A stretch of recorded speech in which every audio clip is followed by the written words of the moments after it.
আজ 22 তারিখ, মেয়ের স্কুলের প্রোগ্রাম ছিল, ঠিক সরস্বতী পুজোর আগের দিন।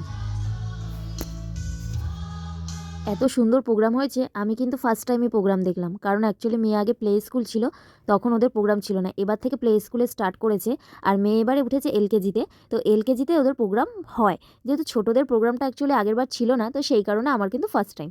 এবারে মেয়ে করছে প্রোগ্রাম। সত্যি সত্যি স্কুলের প্রোগ্রামটা এত সুন্দর হয়েছে, আমাদের কিন্তু প্রত্যেকের গার্জেনের কিন্তু ভালো লেগেছে। আর বাচ্চারা এত সুন্দর নাচ করেছে, সত্যি কথা বলতে খুব সুন্দর লেগেছে।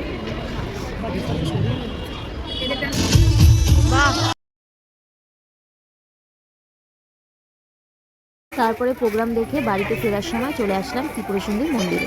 মন্দিরটা এত সুন্দর সাজিয়েছে, সত্যি কথা বলতে তোমরা যদি কখনো আসো, আগেরবারও তোমাদেরকে ইনভাইট করেছি, আবারও এবারে ইনভাইট করলাম, কখনো যদি আসো দেখতে পাবে, খুব সুন্দর ভালো লাগে। অবশ্যই যারা আমার কোরিয়া থেকে দেখছো, তারা অবশ্যই ত্রিপুরা মন্দির তোমরা চেনো। আর ত্রিপুরা মন্দির কতটা সুন্দর সাজিয়েছে সেটা তোমরা জানো না, তারা অবশ্যই একবার এসে দেখে যেও কত সুন্দর সাজিয়েছে। অবশ্যই তোমাদের যেমন এই তোমাদের ভালো লাগবে, নতুন করেছে। কুয়ার গভীরটা আমি একটু দেখবো জানো মা। তো যাই হোক, চল চারপাশটা তোমাদেরকে ঘুরিয়ে দেখায় কতটা সুন্দর সাজিয়েছে। তো এবারে চলে এসেছি কুয়োর কাছে, কতটা গভীর দেখবো, চলো দেখা যাক। বাপরে, মাথা পাতা ঘুরাচ্ছে। তো চলো, টাটা।